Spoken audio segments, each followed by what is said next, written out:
Thank you, and good afternoon, everyone, and thanks very much for joining us. I am sure you all are now well aware of the key findings and subsequent decisions that have had to be made as a result of the independent review conducted of the Carlton Football Club. After careful consideration and taking the necessary time to absorb the findings of the review, including extensive consultation with the senior leaders of the football department, it was made clear that the decision needed to be made to part ways with David Teague as senior coach, while also Dale Amos's contract would not be renewed. As difficult as these decisions are to make, they were based on in-depth information gathered from key stakeholders across the football department, and we very much appreciate the cooperation of everyone within the club for their honesty, openness and willingness to participate in this process. In addition to these decisions, our club must now begin to address the key areas of improvement which we outlined in an additional summary of the findings provided to members earlier today. We are here today because our number one priority is to improve our on-field performance. It is what our members expect, and it is our responsibility to do everything we can to deliver on that. That also includes our board of directors, who, as it was also announced to our members today, would undergo significant change with 4 of the 8 board positions changing. Carlton champion Greg Williams will join the board as our new Director of Football, alongside data and analytics expert Tim Lincoln, finance and leadership specialist Rob Priestley, and communication strategist Lara Carey. They will replace our outgoing president Mark Leggeduce, Chris Judd, Jean Pratt and Chris Townsend, who we thank greatly for their significant contribution to the Carlton Football Club. This is the perfect time to reset our football club, and we as the board are fully committed to help drive that by example. Our AFL and AFLW playing groups are well placed to pursue on-field success in the coming seasons, supported by our incredibly strong off-field position that is underpinned by new facilities and sustainable revenue streams.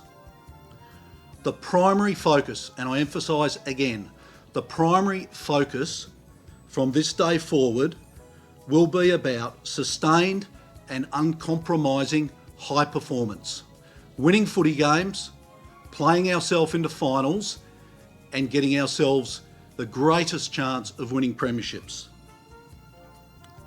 That is the clear outcome that we are pursuing, and we will follow that passionately. Thank you.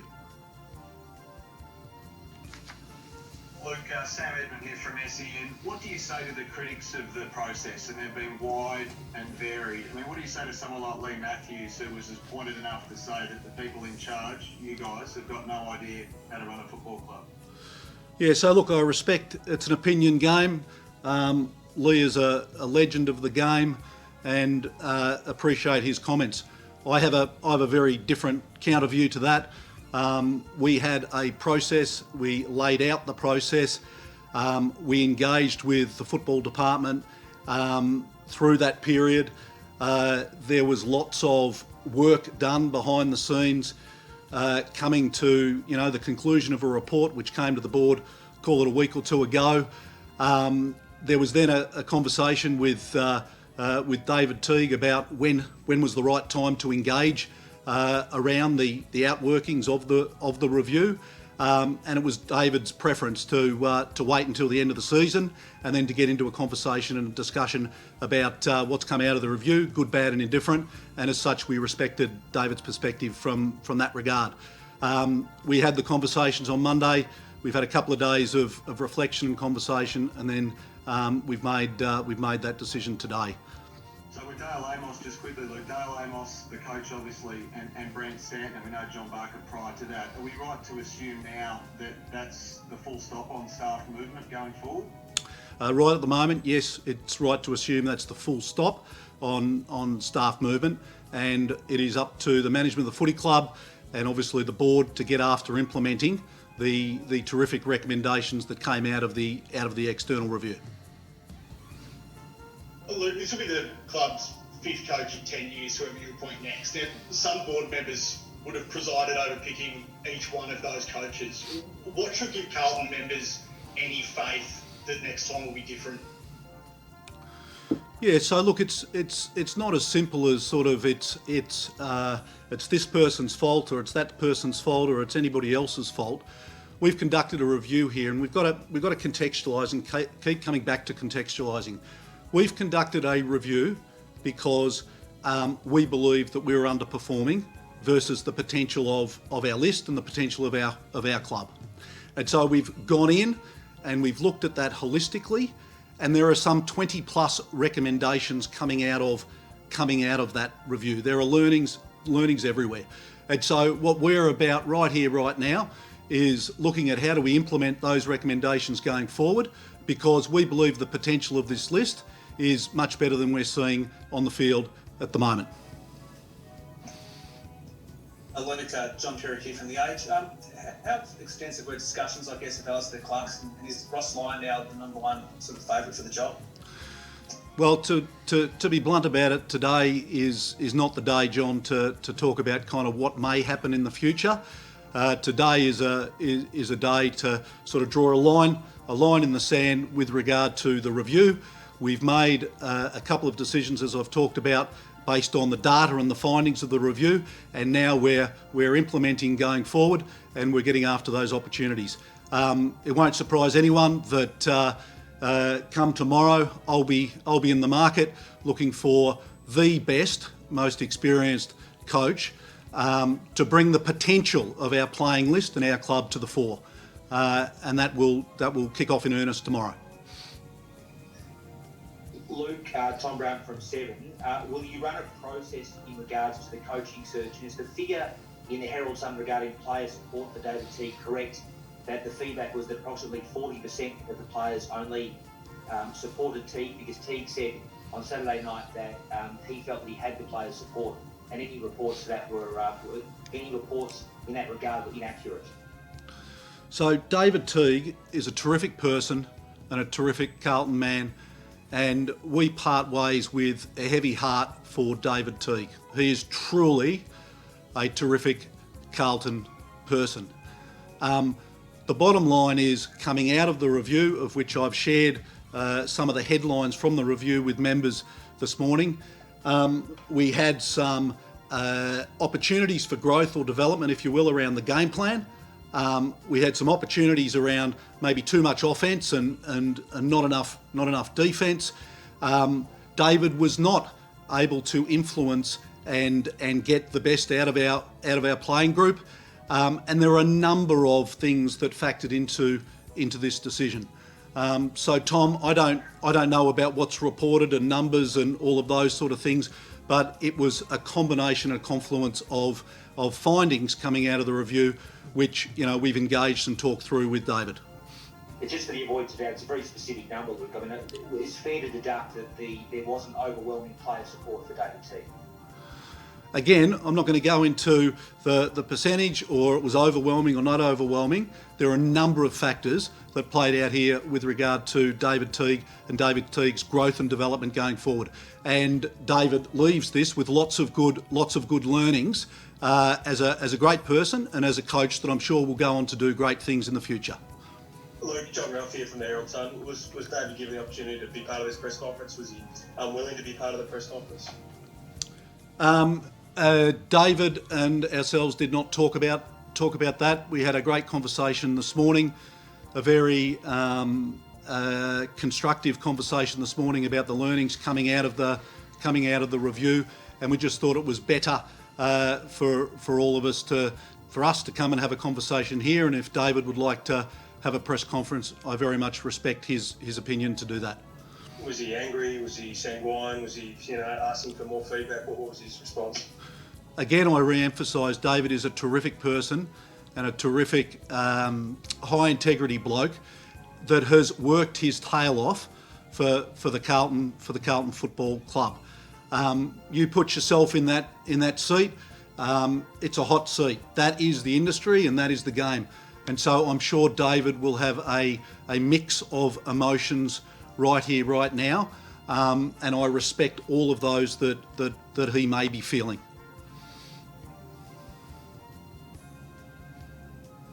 Cain, just regarding Ross Lyon, you referred to a smear campaign on Footy Classified last night. Is Ross, given his circumstances and Carlton's policies, an available candidate for the job, and would you consider him and approach him in relation to this vacancy? Definitely, it's for you. I think, as Luke's clarified now, we now start the process of going out to search for a new coach. I apologise, I'm not exactly sure what you're referring to there around a smear campaign. All I can suggest is right now this club will leave no stone unturned to go out there and run a process to find the very best coach. And part of that process will be doing due diligence on every single person being considered within that process. So I apologise that I'm not totally across what you're referring to there, but you can absolutely rest assured that we'll leave no stone unturned to go and find the very best coach. Cain, will the club formulate a selection panel to find the next coach? So maybe I'll pick that one up. Again, as I said earlier, we're now starting to get our heads around what is the next step. We just don't have the information because the board has not agreed yet what's the process that we're going to do. But we will be leaving no stone unturned. We want to find a coach that we believe and have absolute confidence can get the best out of what we think is a terrific group of young men. That their potential is not yet fulfilled, and so we're going to be aggressively pursuing all opportunities.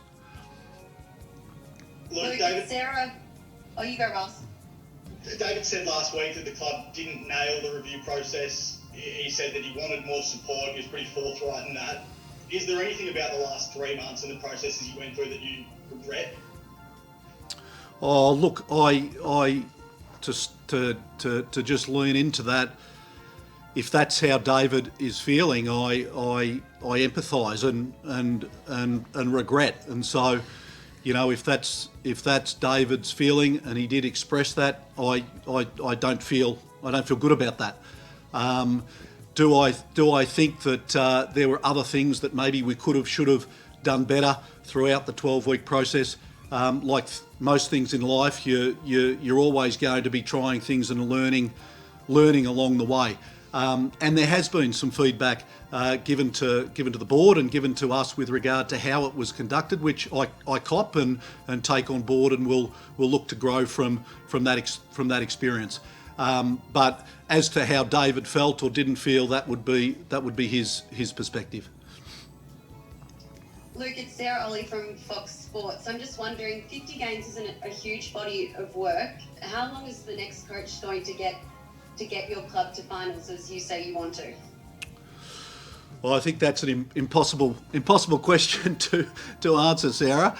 You know, the Carlton Football Club is pursuing winning games, getting ourselves into finals, and winning premierships. And we will be uncompromising with regard to pushing and prodding all of us, including myself, the board, management, the football department, the entire organisation, to change gears now and lift to a higher performance standard and a higher performance culture. So we're looking for a coach, and we're looking for leaders here at Carlton that will leave no stone unturned in going after absolutely everything to win games of footy. But would you expect it then to be quicker than 2.5 seasons? Would we expect what to be quicker than 2.5 seasons? To make finals. Our expectation, based on the list that we have, we are looking to make finals in 2022. Luke, has Brad Lloyd given you, who's obviously been backed as part of the finals to implement these recommendations, has he given you any indication about whether he could work or is happy to work and can work with Ross Lyon? So look, I'm not getting into sort of specific individuals, Tom. Again, right here, right now, we've got to this stage of the process. We're pivoting to Obviously putting a panel together and finding the best coach that we can possibly find.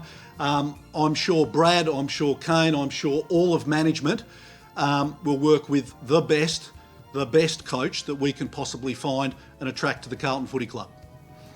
Luke, can I ask, have you or anyone at the club spoken to Ross Lyon yet? I am always talking to lots of people in footy. I would be remiss if I hadn't been always sort of looking at opportunities.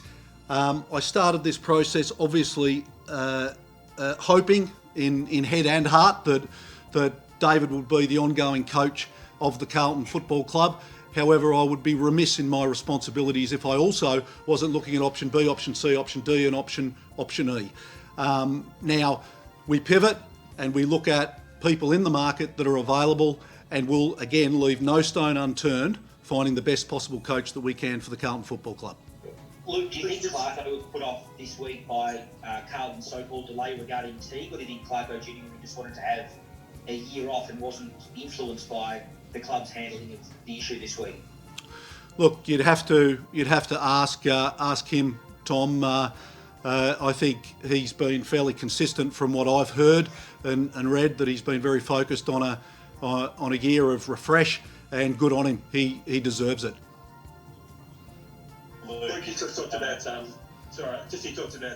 potentially Teague having an idea before the end of the season, or he was happy to wait until after the season. Would you have given him an indication he might have been moved on? If he asked, leading into round 22 or 23. I would have always respected David's perspective on this, albeit the board wasn't sort of at a decision point back in round 22. That kind of worked its way through, but if David had said kind of bring it on and let's quickly bottom this out, then the board would have responded accordingly. Respect David. He was focused on finishing off the year strongly. We wanted to stay off the pitch and let the football team perform as best as they possibly could have, and then we always agreed that once the season was wrapped up, we'd come together, we'd talk through the findings, and then we'd look to make the appropriate decisions. Luke, it's going from the inner sanctum. Was there anything brought up in the review about Andrew Russell and the high performance and injury loads throughout the season?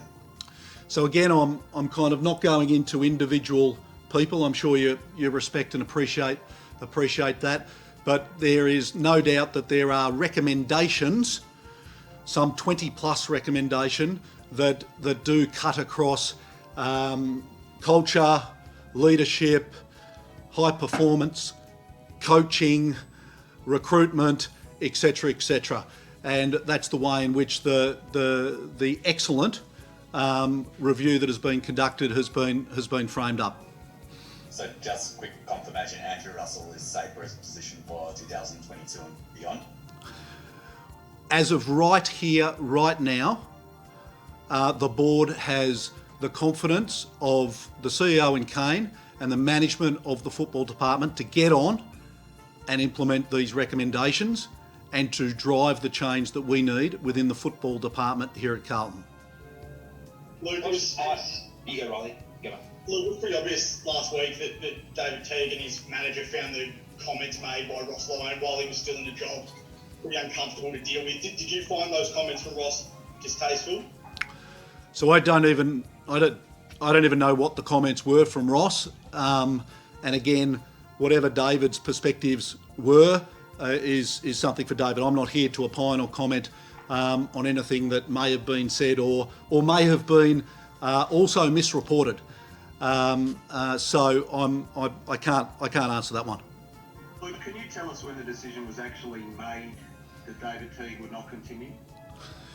It has been a constant conversation at the board over the last two or so weeks. There's been constant conversation over the last couple of days with David and soliciting feedback, and then last night the final decision was made.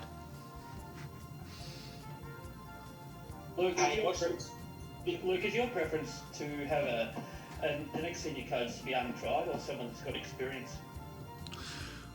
We will look at exploring all options.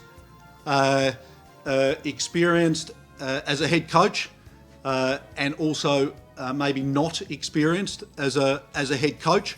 Again, we don't have a definitive answer on the question because we haven't set the panel up and we haven't agreed the process for going forward. But we will be looking at all potential coaches and what we believe is the best answer to get the best out of these players that we think very highly of. Luke, what do you make of the narrative that Teague was set up to fail, or that Chris Judd training wheel comments, Playfair was brought on at the start of the pandemic and relieved as part of the COVID cuts. Then obviously he didn't have a senior assistant in Barker halfway through this year. Then the review was announced. Do you think it's been fair in that regard on David Teague and being conducive to success? Oh, look, I think without a doubt, being a head coach of an AFL football team, and the Carlton football team is a high pressure environment, Tom, and there's always going to be pressures that people outside and also inside will put on yourself. Again, I go back to where we were at the half. At the half, we were underperforming. The board was not happy that kind of performance had plateaued. The board could have taken the easy option and said, "Oh, look, well, we're not happy, but let's just play out the year, and what it is what it is." We didn't. We took the hard decision to say this is not good enough. This is not good enough for our members. We expect a higher performance, and we conducted a holistic review to get to the bottom of what are the various elements here that we need to change to truly be elite and truly be high performing. The great thing is, right here, right now, we have a roadmap. We have a roadmap that we can get to implementing, and we think there's going to be significant lift and change in performance and culture as we head into 2022. Luke, why this time? I mean, you've been on the board for a long time. You've hired and fired a lot of coaches. You've had a lot of high performance coaches. If I'm a Carlton fan, I'm thinking, I've heard this song before. Well, again, all I can ask the members to do is to understand that this board was not happy with the performance. The board was very happy with everything outside of football and the green ticks next to all of those on the balanced scorecard, but we were not happy with the performance. We've set about doing a holistic review, trying to understand absolutely everything that is going on so that we can fix that. We've now got that roadmap. We now know exactly what we need to change, to be elite, to be high performance, and the members should take great comfort in knowing that we have a roadmap to high performance and high standards and ultimately success. Luke, Jay Byrne from Zero Digital. Teague mentioned during his press conference after the GWS game that he felt he could have had more support. Do you feel the club did enough and the board did enough to support him once this process was announced, or could you have done better? Look, again, I think I answered that before. I don't feel good that that's how David felt, and so empathetically to David, if David felt like that, then that's not ideal, and I and the board wear that. We believe we set about a very, very structured process. We had 3 excellent people perform and conduct the process. We had some 90 plus people of Carlton people, players and non-players, involved in the process. We had face-to-face interviews, we had group interviews, we had anonymous survey data to all of the players. We had feedback conversations and learning and growth conversations. The bottom line is, in all of that, I'm sure we could have done this better, could have done that better, could have done this better. But overall, do I think that we conducted a good process and a fair process to get to the answers that we needed to? Yes, I do. Luke, I know you said that. Go, Molly, go.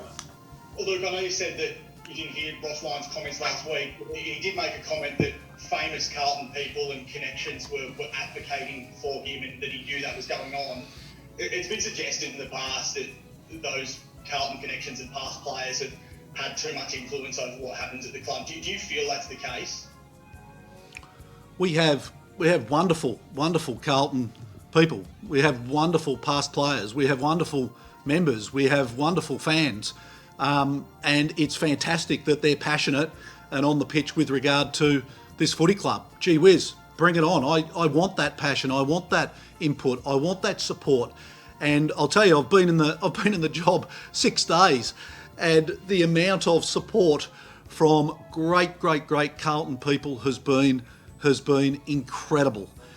Going forward, I want all of that support, all of that input, and the board will make the best decisions that we possibly can to put ourselves in the best position to win games of football, get ourselves into finals, and ultimately win premierships. But should they be having an influence over coaching decisions? I'm not sure of any influence over coaching positions. I don't know exactly what you're referring to. We had 3 independent people do a review of this football club, totally objective, totally independent, and then the board engaged with the review findings with the senior people in the football department. It was independent, it was objective, and the results are the results. And what would your message be to the members who might have doubts over what might be going on with their club going forward?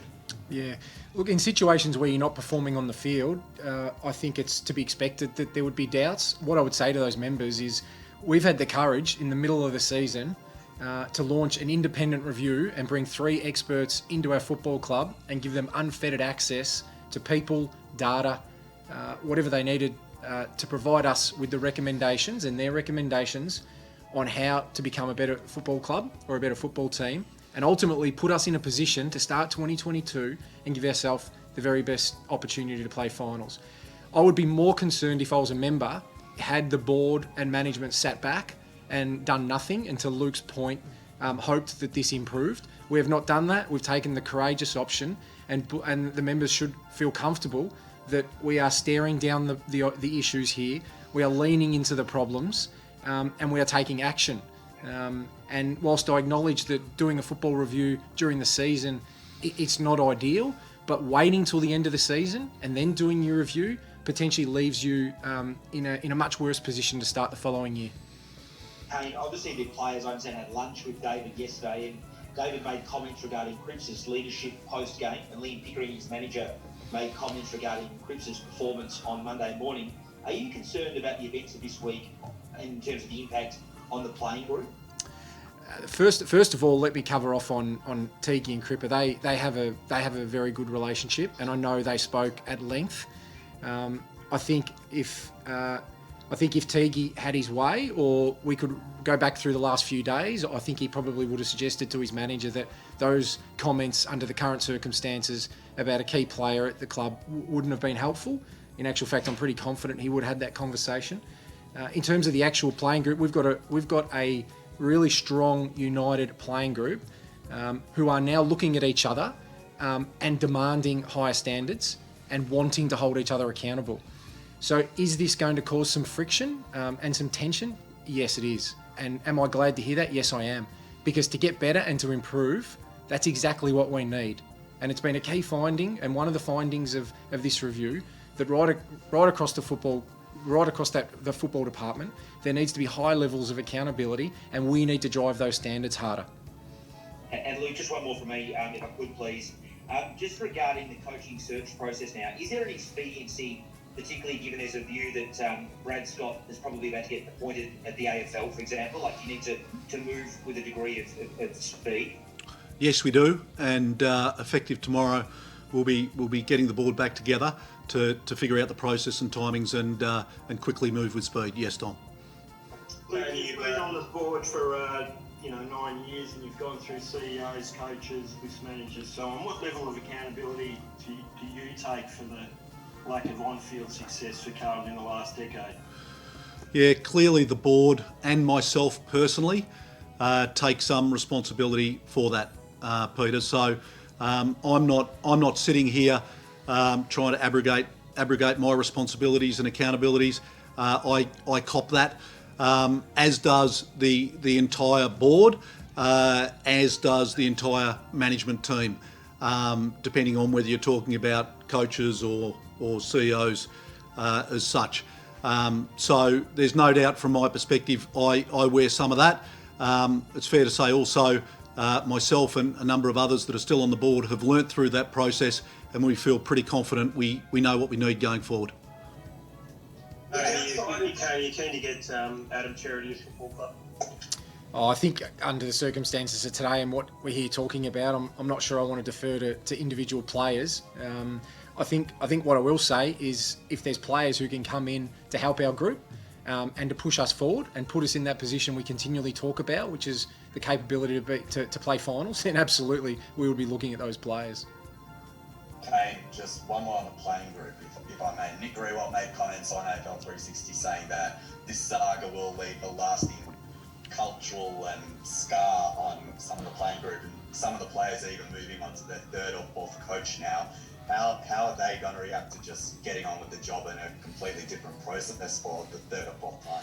Yeah, I don't expect they're going to wake up tomorrow and we're all just going to get on with this. There's going to be some hurt. There's going to be some emotion, and we fully expect that. This is not without precedent to review your football department and make changes. And I think if you look back in history, the clubs that have had the courage to do this and make significant change, they get on with things, and it hurts for a while, and it will, because there's individuals involved here. But ultimately, for us to move forward, those decisions need to be made, and I would like to think that our players would trust us just as we trust them when they go out in the field to make the very best decisions in the interests of the football club. So to sum up, there will be some hurt and there will be some emotion, and they're humans. We would expect that. But we need to move forward, make those decisions, and we need to improve. And collectively, that playing group is a very important part of that. And just if I may, Tom, just to dot what Cain's saying there. You know, we met with the playing group this morning, and of course we're all humans. We feel that emotional side of it, but let me tell you, there is a burning desire from our football players to grow. A burning desire to lift standards and get better. A burning desire to hold each other to a higher standard and a higher account. And that was talked about this morning and will continue to be talked about going forward. Luke, was David Teague not tough enough, Luke? Is that one of the findings? No, I wouldn't individualise that feedback to David. One of the findings is across the football department, we need to lift our standards. We need to lift the candour of the way in which feedback is given, player to player, coaches to player, coaches to coaches, management to coaches, and there needs to be a lift in candour and standards and expectations, and again, back to sort of the overarching principle here is to leave no stone unturned such that the playing group reaches their potential, wins games of footy, plays finals, and wins premierships. Luke, Last couple of thanks, guys. Cheers. You could have decided to put some senior support around David. Do we come to the conclusion that you obviously just don't think he has what it takes as a senior coach? Look, again, I've gone through sort of a number of the findings of the review. The game plan, too much offence, not enough defence. Expectation and standards of performance and feedback loop. His ability to influence the players to get after it on the field. There are a holistic set of things here, not just about David, but across the football department that we need to get better at. And so to just sort of make the review about David is very, very unfair. And to be honest, you know, it's unbelievable that we bring in 3 independent objective experts to look at football from start to finish, and within a nanosecond it's all about the coach. This is a holistic football review, 20 plus recommendations that we're gonna implement to lift the standards across that entire chain. This is not about just David, and it's a really important message because it's not a 1 point sort of failure, if you will, coming out of this review. Last one. Thanks, guys. Cheers. Last one, Tom. Just on that, Cain, too much offence, not enough defence. There's obviously been debate about whether it was too offensive. I know there's a discussion in football about the role of the CEO and their influence on the football department. The good CEOs influence footy. I know you know about football. What was the review's feedback in relationship to your input into the football program? Yeah, the review was around the football department per se. It wasn't around my performance, Tom. But what I will say is I take responsibility for the findings, and I accept responsibility. That is a football department that operates under my watch. And whilst we're sitting here talking today a lot about the areas to improve, there were certainly areas that were found to be running quite well. So ultimately, my responsibility now in this, Tom, is to take those recommendations, work with Brad Lloyd, and leave absolutely no stone unturned to implement those recommendations and to put us in a position when we start 2022 that we are giving ourselves the very best possible chance to play finals next year.